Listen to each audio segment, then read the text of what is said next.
This brings me to abolition or reduction of standing armies. This is perhaps the criteria that most people relate to the Peace Prize, because it's really only a just peace. Really direct on peace solving, because conflict solving and war solving, because when Alfred Nobel lived, it was really the standing armies that made the threat. And if you could withdraw the standing armies, you would get less war, and you would perhaps be able to solve the conflict otherwise. But today, the picture has changed, and it's not only the standing armies that really make the threat that we have in the world. And this threat, well, one of many threats is the nuclear bomb, which the President talks much about, and he has a vision of a world without nuclear weapons. And this was important for the Nobel Committee 2009.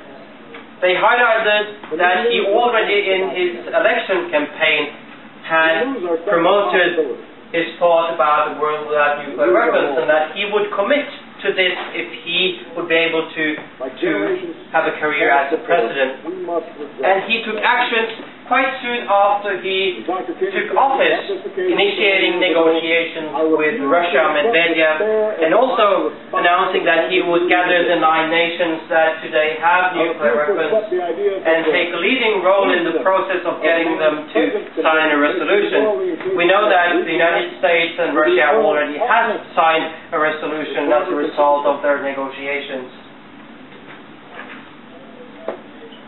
This corner over here is also important to see this whole picture, because these are reactions from different places around the world on the fact that President Barack Obama was awarded the Nobel Peace Prize. Both positive and negative reactions. Every year, the Peace Prize laureate has to give a Nobel lecture. And you can listen to this lecture in its full on the screen over there. And this is the lecture where the Peace Prize laureate talks about the subjects around why he or she or the organization was awarded the Nobel Peace Prize. And in this lecture he also talks about his engagement in several wars, which is also a fact in today, that the United States is included in wars, and despite this was awarded the Nobel Peace Prize. I will not comment any on this because that's not my job. This is basically an exhibition to try to present to you what kind of work that the President has done according to the criteria. And the information in this exhibition is information done by our researchers that has nothing to do with the expert report and so on that the Nobel Committee had the basis for their discussion. Because everything that has to do with deciding for a winner is being kept secret at the Nobel Institute for 50 years. After 50 years you can apply for access to the library and read the specific documents that you want to learn about. Any questions to this exhibition? Yes. Yes. When the laureate gets mentioned, when he gets a point, not when he gets a point, but when he gets the prize, is there no reason given why this person gets the prize? Yes, the reason are being given when the Nobel Committee announces the Peace Prize laureate for that specific year.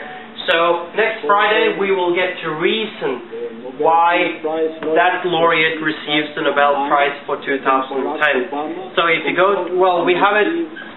No, we don't have it there. Here.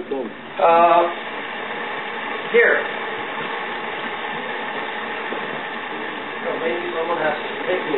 But anyways, it should be a folder like this in the exhibition here, which states the announcement of the Peace Prize 2009. If you will not find it in this exhibition, we have it also at what we call the suite, the last part of our permanent installations, where you can read the full announcement.